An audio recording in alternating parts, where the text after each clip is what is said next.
নমস্কার বন্ধুরা, আজ আপনাদের সামনে আবার উপস্থিত হয়েছি একটি নতুন বিষয় নিয়ে। বিষয়টি আমাদের জন্য শুভ এবং মাঙ্গলিক। আজ আমি কথা বলবো স্বস্তিক চিহ্ন সম্বন্ধে। স্বস্তিক চিহ্নের কাজ কি এবং স্বস্তিক চিহ্ন অঙ্কন করার সঠিক নিয়ম বা পদ্ধতি। কারণ স্বস্তিক চিহ্ন ঠিকঠাক না বানালে বানানোর উদ্দেশ্যটাই অনর্থ হয়ে যায়। বিষয়টি সম্বন্ধে জানানোর আগে আপনাদের কাছে অনুরোধ, যদি ভালো লাগে লাইক ও শেয়ার করতে ভুলবেন না। আর নতুন ভিউয়ার্সদের উদ্দেশ্যে অনুরোধ, চ্যানেলটিকে অবশ্যই সাবস্ক্রাইব করবেন, কারণ এই ধরনের আধ্যাত্মিক ভিডিও সাথে সাথে অ্যাস্ট্রোলজি এবং তন্ত্র সম্বন্ধে বিশদভাবে আলোচনা করা হয় এই চ্যানেলের মাধ্যম দিয়ে। আপনারা অনেক কিছু জানতে বা বুঝতে পারবেন। যাই হোক, বিষয়ে আসি। স্বস্তিক একটি মাঙ্গলিক বা শুভ চিহ্ন, যেটি ছাড়া কোনো ধর্মীয় অনুষ্ঠান বৃথা। বিবাহ, গৃহপ্রবেশ, নতুন বাহন, ব্যবসার স্থল বা বাড়িতে দেবতার স্থাপনার ক্ষেত্রে স্বস্তিক চিহ্ন অঙ্কন করা হয়ে থাকে।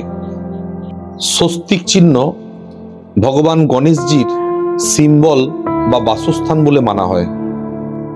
স্বস্তিক একটি মঙ্গল বা শুভকারী চিহ্ন। বাড়ির মুখ্য প্রবেশদ্বারের মাথায় দুদিকে 9 আঙ্গুলি উঁচুতে দুখানা স্বস্তিক চিহ্ন যদি অঙ্কন করা যায়, সেক্ষেত্রে কোনো নেগেটিভ এনার্জি বাড়িতে প্রবেশ করতে পারে না এবং পজিটিভ শক্তি বা দেবতাদের বাড়িতে আহ্বান করা হয়। অর্থাৎ পজিটিভ এনার্জিকে স্বস্তিক চিহ্ন বাড়িতে টেনে নিয়ে আসে। বাস্তুদোষ থাকলে স্বস্তিক চিহ্নর দ্বারা তা নষ্ট হয়ে যায়। ব্যবসার স্থলে ক্যাশ বক্সে যদি স্বস্তিক চিহ্ন এঁকে রাখা যায়, সেক্ষেত্রে সেখানে লক্ষ্মী মাতা বিরাজ করেন। স্বস্তিক চিহ্নর মাধ্যম দিয়ে সমস্ত দেবতাকে আহ্বান করা হয়। হিন্দু শাস্ত্র বেদেও স্বস্তিক চিহ্নের পূজা এবং অঙ্কন পদ্ধতি সম্বন্ধে বিশদভাবে আলোচনা করা আছে। স্বস্তিক চিহ্নের মাধ্যমে কারোর উপর তন্ত্রমন্ত্র বা নজরদোষ থাকলে তার প্রভাব কাটানো সম্ভব। আমরা যদি স্বস্তিক চিহ্নের কোনো লকেট গলায় পরিধান করতে পারি, সেক্ষেত্রে কারোর নজরদোষ বা ভূত প্রেতজাত কোনো নেগেটিভ এনার্জি আপনার মধ্যে প্রবেশ করতে পারে না বা আপনার উপর কোনো প্রভাব বিস্তার করতে পারে না। শুধু ভারতবর্ষই নয়, পৃথিবীর আদি দেশগুলি যেমন রোম বা গ্রিক, এই সমস্ত দেশেও স্বস্তিক চিহ্নের ব্যবহার সম্বন্ধে জানা যায়। আগেই বললাম, স্বস্তিক হলো শুভ বা মঙ্গলের প্রতীক, তাই যেখানেই স্বস্তিক চিহ্ন অঙ্কন করা হয় সেখান থেকে শুভ ফল লাভ করা যায়। কিন্তু স্বস্তিক চিহ্নের শুভ বা মাঙ্গলিক ফল লাভ কখন করা যায়? যখন এর অঙ্কন পদ্ধতিটি সঠিকভাবে হয়।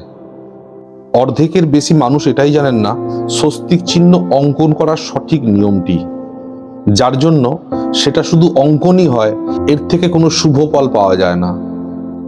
তো এখন পর্যন্ত স্বস্তিক চিহ্ন থেকে আমরা কি কি লাভ পেতে পারি বা আমাদের কি কি মঙ্গল হতে পারে সেটা সম্বন্ধে আপনারা জানলেন।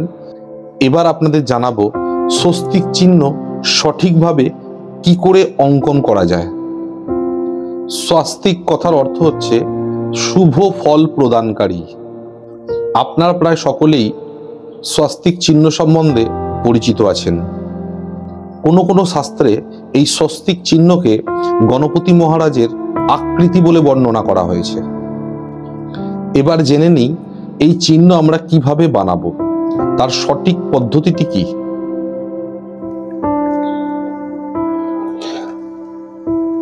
আগে আমরা জেনে নিই বেশিরভাগ মানুষ ভুলটা কোথায় করে। বেশিরভাগ মানুষ করে কি, আগে এই লাইনটি এবং এই লাইনটি টেনে নেয়, অর্থাৎ একটা প্লাস বা ক্রস চিহ্ন আগে বানিয়ে নেয়। যখন এই দুটি লাইন ক্রস হয়ে যায়, তখন শুভর জায়গায় এটা কিন্তু অশুভতার লক্ষণ হিসেবে পরিলক্ষিত হয়। প্রথমে মাঝখানে একটি পয়েন্ট আপনাকে করে নিতে হবে। এরপর এই পয়েন্ট বা বিন্দুর উপরের লাইনটি আপনি আগে বানিয়ে নিন। তারপর ক্লকওয়াইজ দ্বিতীয় লাইনটি বানিয়ে নিন। এরপর তৃতীয় লাইনটি এবং চতুর্থ লাইনটি বানিয়ে নিন। তাহলে এই হলো আমাদের স্বস্তিক চিহ্নের মূল কাঠামোটা। প্রথমে এই লাইনটি, তারপর দ্বিতীয় লাইনটি, তারপর তৃতীয় লাইনটি, তারপর চতুর্থ লাইনটি। এখানেই কিন্তু স্বস্তিক চিহ্ন পূর্ণতা পেল না। প্রথমত এই জায়গায় পয়েন্টটা করে নেওয়ার অর্থ হচ্ছে কোনো লাইন কিন্তু কোনো লাইনকে ক্রস করলো না। তাহলে প্রথম লাইনটা আমরা বুঝতে পারলাম, দ্বিতীয় লাইন বুঝতে পারলাম, তৃতীয় লাইন বুঝতে পারলাম, চতুর্থ লাইন বুঝতে পারলাম। এরপর কিন্তু এই চারটে বিন্দু, এই বিন্দুগুলি ছাড়া স্বস্তিক চিহ্ন অসম্পূর্ণ। আমি আপনাদেরকে জানাবো এই বিন্দুগুলির ব্যাখ্যা কি আছে,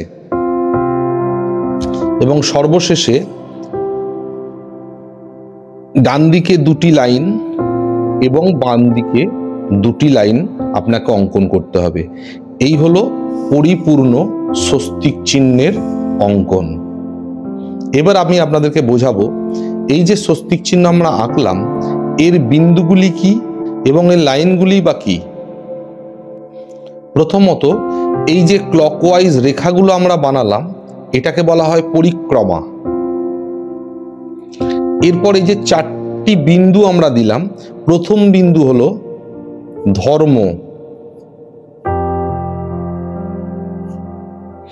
দ্বিতীয় বিন্দু হলো অর্থ,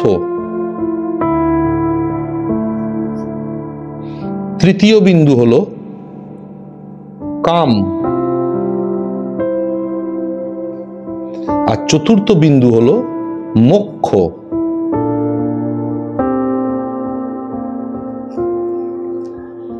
তাহলে চারটে বিন্দুর অর্থ ধর্ম, অর্থ, কাম এবং মোক্ষ। এই চারটি বিন্দুর অর্থ হলো ধর্মের দ্বারা অর্থপ্রাপ্তি হোক, আমাদের কামনা পূর্ণ হোক এবং কামনার মাধ্যম দিয়ে মোক্ষ লাভ হোক। এরপর আপনারা দেখতে পাচ্ছেন বাম দিকে দুটি লাইন এবং ডান দিকে দুটি লাইন।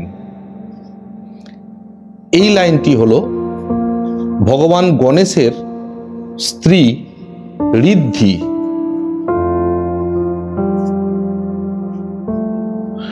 এই লাইনটি হলো ভগবান গণেশজির আরেকটি স্ত্রী সিদ্ধি।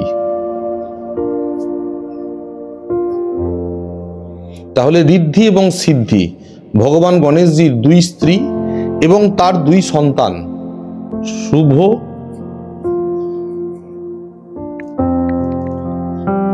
এবং লাভ। এই পূর্ণ চিহ্নটি হলো স্বস্তিক চিহ্ন, যেটি ভগবান গণেশজির বাসস্থান বা ওনার রূপ। আমি যে পদ্ধতিতে বানালাম সেইভাবে যদি বাড়িতে স্বস্তিক চিহ্ন বানানো যায় তাহলে সমস্ত অপরাধ বা বাধা গণেশজি হরণ করে নেন। জীবনে ধর্ম, অর্থ, কাম এবং মোক্ষ সমস্ত কিছু লাভ হয়। জীবন ঋদ্ধি সিদ্ধিতে ভরে ওঠে। জীবনের সর্বকার্যে শুভতা লাভ হয়। তো বন্ধুরা, এই হলো স্বস্তিক চিহ্নর বিবরণ। আশা করি আপনাদের ভালো লেগেছে। এই ধরনের ভিডিও নিয়ে আবার আপনাদের সামনে আসব। আপনারা সুস্থ থাকবেন, ভালো থাকবেন। আজ এই পর্যন্তই। নমস্কার।